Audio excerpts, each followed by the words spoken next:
Voilà, 2500 mètres d'altitude, bien tranquille pour une fois, beau soleil.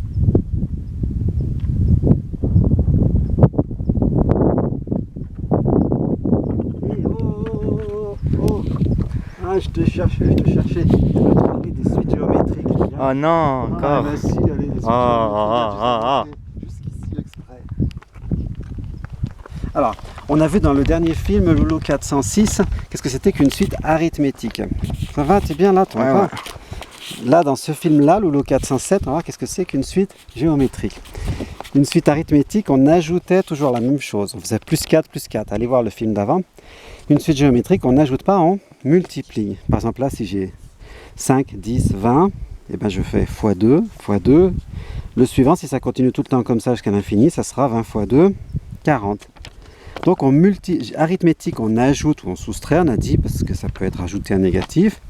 Géométrique, on multiplie. Multiplier ou diviser aussi, parce que diviser, c'est comme multiplier par l'inverse. Donc, une division, c'est aussi une multiplication.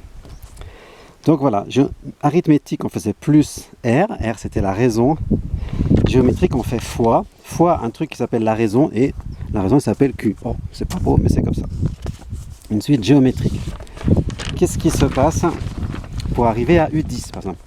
Je suis parti de U0, j'ai fait x2, x2, x2, x2, x2, x2. Combien de fois? Vous avez qu'à compter. 1, 2, 3, 4, 5, 6, 7, 8, 9, 10. 10 fois si je suis à U10. À U1, j'ai fait U0 x2. À U2, j'ai fait U0 x2 x2. Fois Q fois Q. Fois QQ. À U3, j'ai fait U0 fois Q fois Q fois Q. Fois Q au cube. Et ainsi de suite. Et du coup, à U10, j'ai fait U0 fois 2 puissance 10. U0, c'est un nombre, c'est le nombre de départ. Ok, donc la généralisation, c'est la formule qu'il faut connaître. Formule pour les suites géométriques. UN égale U0 fois Q puissance N. U0 fois Q puissance N.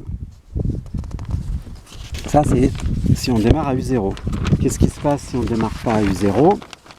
Si je démarre à U20, eh ben, pour arriver à U27, j'ai fait x2, x2, x2, x2. Donc fois Q, fois Q, fois Q. Combien de fois? 1, 2, 3, 4, 5, 6, 7. 7 fois. 7, c'est quoi? C'est 27 moins 20. Donc U27, c'est U20 fois 2 puissance 7, c'est-à-dire fois 2 puissance 27 moins 20. D'accord?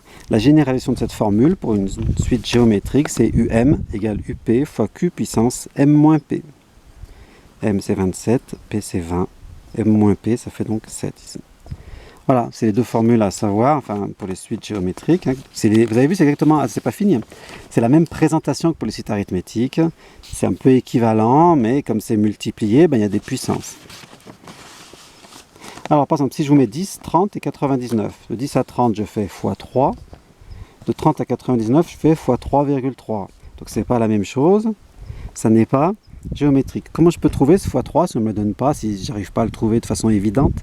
Ben, 30 divisé par 10, ça fait 3.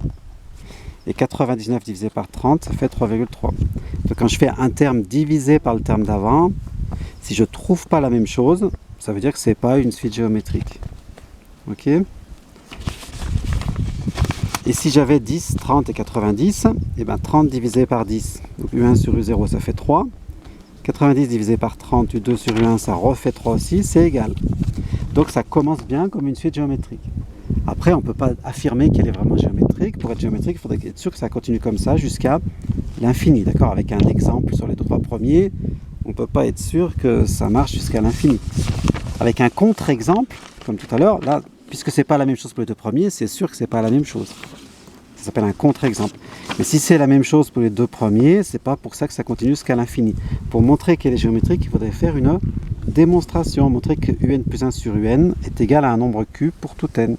C'est-à-dire, chaque terme divisé par le terme d'avant fait un nombre, toujours le même nombre. Attention, un petit truc, quand vous faites U1 sur U0, U2 sur U1, il ne faut pas trop arrondir. Par exemple, regardez, si U1 sur U0, ça faisait ça. Si U2 sur U1, ça faisait ça, vous voyez bien que ce n'est pas les mêmes nombres. Donc elle n'est pas géométrique. Si j'avais arrondi à deux chiffres, j'aurais 1,83, 1,83. Je dirais, ah ben c'est le même chiffre, donc elle est géométrique. Non, ça ne va pas. Si vous arrondissez trop, après vous risquez de perdre de vue que ce n'est pas le même nombre. Vous pouvez aussi simplement garder des fractions avec la calculette. Et ne pas dire la raison n'est pas la même. Si elle n'est pas géométrique, eh ben il n'y a pas de raison. Il n'y a pas de raison de le dire. Attention, tombe pas mon petit Allez. Et ben à plus les loulous. Maintenant vous avez vu arithmétique et géométrique, vous ne confondez pas les deux. On fera un petit récapitulatif.